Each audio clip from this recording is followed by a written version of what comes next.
all perspective. Perspective is a crazy thing. Let's talk prison systems. It's so crazy how we see the prison system to keep all of the bad things and all of this. So the other day, and the Holy Spirit dropped into my spirit the prison system, but the prison system of souls, and realizing that there are souls that are in captivity right now. Every single time you sin, it makes the space comfortable, and it makes it more pleasurable for that soul to remain in a prison that's unlocked. The prison is unlocked. We just forgot how to pull the doors back and get out, because you have the keys to your own freedom. You have the keys to your own freedom. So you want to know how amazing God is?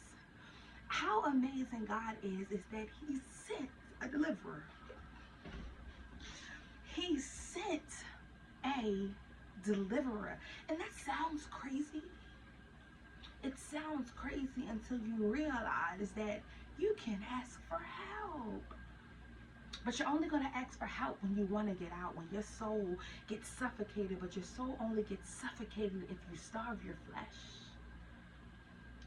You can only suffocate it as if you starved your flesh, understanding every sin makes the space more comfortable. Let's make it uncomfortable so you no longer want to stay in there.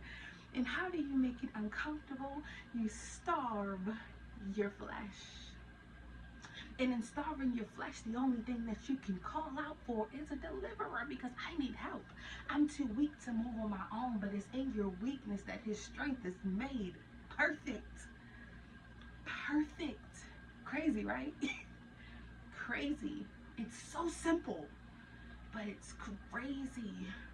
And you call Him and He delivered you, and now you got a testimony about how God came and saved you. Saved you when you were suffocating. Saved you when you didn't think that there was another way out.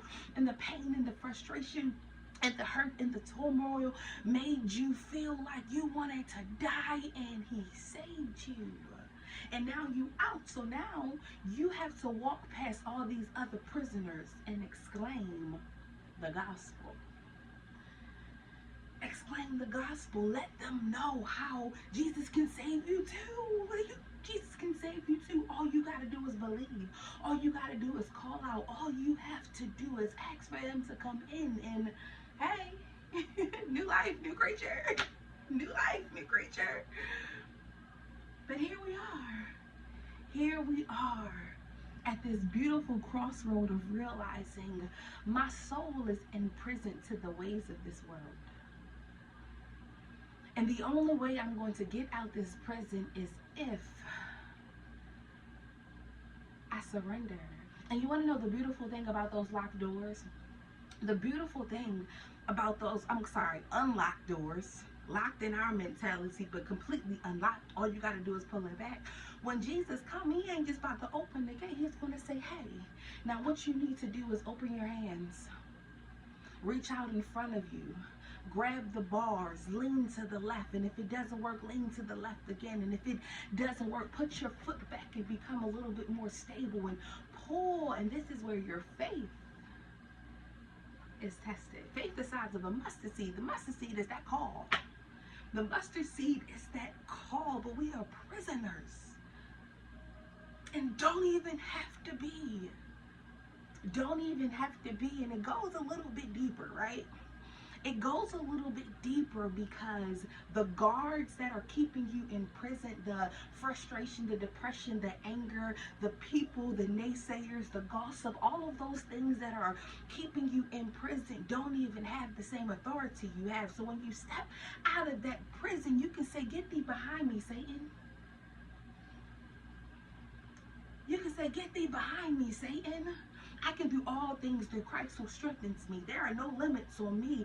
There are no limits on me. I can't even say accept which was placed. There are no limits on me because we was made in the image of God. So I bind you up and send you back to the abyss for where you belong, because we are here to save souls. And the demons will flee and they will tremble. They will tremble and they will flee. You get it. You get the point. You get the point. But it's like, it's really time to save souls. And then you realize that the only way you can save them is by the fruit of the Spirit, by being kind, by being gentle, and all of those things, and realizing that you have become congested with the ways of the life that you had in prison that made you comfortable. So you have to fight the urge to want to go back to that comfort. It's crazy. It's crazy. The real work begins when you get out. The real work begins when you get out. You don't even realize you be stuck. Don't even realize we're imprisoned because we become so comfortable and the world has become so imaginative and so nice, and you can have absolutely anything you want. But what is it for the man to gain the whole world and lose his soul? I woke up. I woke up. I woke up realizing how everything works together. But getting that revelation about the imprisonment system of our souls was crazy. The enemy is strategic. So strategic. The enemy is so strategic. And he knows what you like before you realize that you like it. Why? Because you spoke it at some point. You spoke it at some point. So it's just like being careful with what you say, how you say it, and realizing that there are things and people you got to go back and apologize to, and you got to make things right, and you have to actually walk the good walk of faith. Walk the good walk of faith. It's not going to be easy. It's not going to be easy. It's not going to be easy. But once you're out, stay out. Remember that when you're walking, if there's a pain in your body, it's because you made room for something.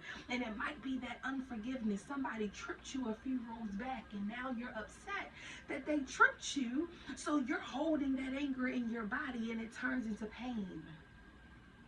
And the only way to release that pain is to go back and do the opposite of what you did. Is unforgiveness. You have to go back and forgive.